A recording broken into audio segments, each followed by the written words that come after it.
গল্পটি শুরু হয় মেল লিড মেংহাওকে দিয়ে। ওদিকে এলিভেটর থেকে একটা মেয়ে বের হয়। এ হলো এই শর্ট ড্রামার ফিমেল লিড শুলেন। দুজনই একে অপরকে দেখে শকড হয়ে যায়, কারণ এই 3 বছর পর তাদের সাথে আবারও দেখা হয়েছে।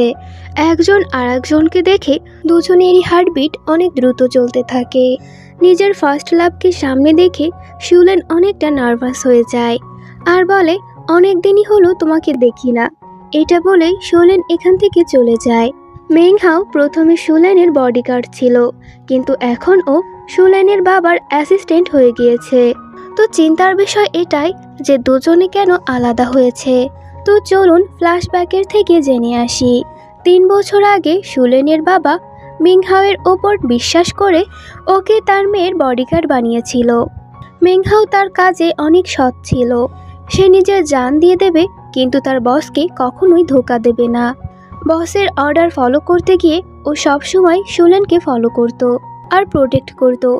যেখানে শুলেন যেত, মেংহাও ওর পেছন পেছন চলে যেত, কারণ মেংহাও যে শুলেনের বডিগার্ড ছিল। প্রথম দেখাতেই শুলেন মেংহাওকে পছন্দ করে। ও মেংহাওয়ের কাছাকাছি থাকার চেষ্টা করত। তো একদিন শুলেন মেংহাওকে নিজের মনের কথা বলার সাহস যোগায়।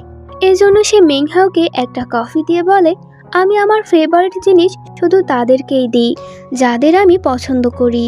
ওর এই কথা শুনে মেংহাও বুঝে যায় যে শুলেন ওকে ভালোবেসে ফেলেছে।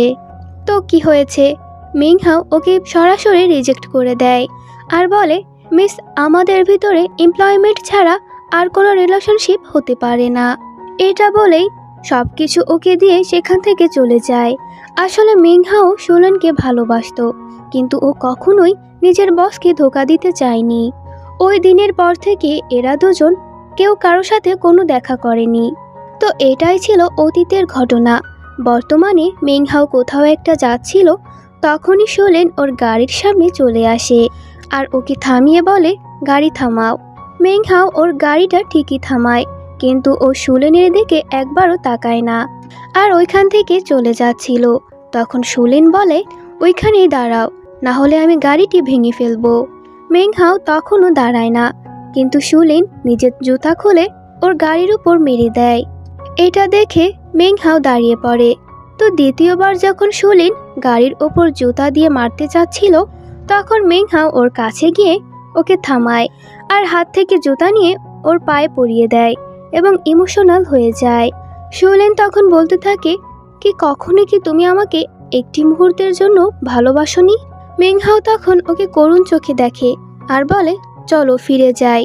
তো এটাই ছিল শর্ট ভিডিওর গল্প। যদি আপনি এরকম ভিডিও দেখতে চান তাহলে কমেন্ট করে অবশ্যই জানাবেন। চ্যানেলকে সাবস্ক্রাইব এবং ভিডিওটিকে লাইক আর শেয়ার করতে ভুলবেন না। Thank you for watching.